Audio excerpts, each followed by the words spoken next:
Fantastic four first steps నాకైతే ఈ movie నచ్చలేదు భయ్యా. ఈ మూవీ లెంత్ 1 hour 55 minutes ఉన్నా కానీ అబ్బా పెచ్చ బోరింగ్ అనిపించింది. తాగడానికి నీళ్లు తీసుకువెళ్ళినా బాగుండు అనిపించింది, నిద్ర ఆపుకోవడానికి పనికొచ్చేవి. ఈ మూవీ స్టోరీ అంతంత మాత్రంగానే ఉన్నా ఈ మూవీ ఒక సీరియస్ స్టోరీని క్యారీ చేస్తుంది, which I liked it. But ఒక టెన్షన్ జనరేట్ చేసి ఎంగేజ్ చేయలేకపోయింది. పోనీ యాక్షన్ సీన్స్ని ఎంజాయ్ చేద్దామా అంటే ఉన్నవి రెండు. ఆ గ్యాలక్టిక్ సీన్స్ బాగుంటాయి కానీ స్క్రీన్ టైం తక్కువ ఉంటుంది. విఎఫ్ఎక్స్ సూపర్గా అనిపించాయి, నిజంగా అదిరిపోతాయి విజువల్స్. బట్ క్లైమాక్స్లో విఎఫ్ఎక్స్ కొంచెం బిస్కెట్ అయ్యాయి. ఇక ఆ యాక్షన్ సీన్స్ తప్ప స్టోరీ ఏం జరుగుతుందో ఏంటో ఆ ఫ్యామిలీ రిలేటెడ్ స్టఫ్ గట్రా నాకైతే పెద్దగా ఎక్కలేదు. క్యారెక్టర్ డెవలప్మెంట్ కూడా పెద్దగా లేదు.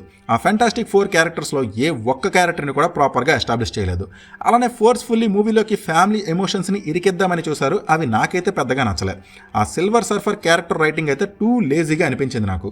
యాక్చువల్లీ దీన్ని ఒక మినీ వెబ్ సిరీస్లో తీసి ఉంటే బాగుండేదని నా ఫీలింగ్.